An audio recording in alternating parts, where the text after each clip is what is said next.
Habang tumatagal, ang dami kong natutunan sa pag-alaga ng panabong na manok.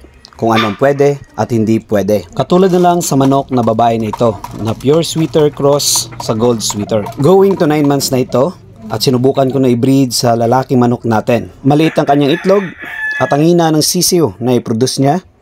Tama nga sinasabi nila, na di muna pwedeng i-breed ang manok na yan kasi bata pa. Pagulangin mo muna, bago isa lang sa breeding. Ito ang naging resulta kapag pinilit natin ang batang hen sa pagbibreeding. Ito po, ang hina po ng sisyo na ito kasi kanina umaga ko lang nilabas sa ating egg incubator para ilipat dito sa brooding.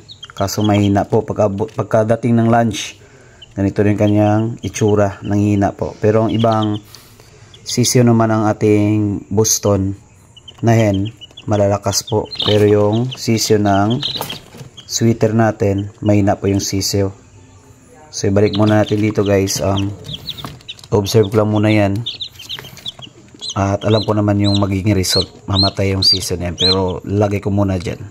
Okay? Pagkadating ng umaga, ito na po yung resulta.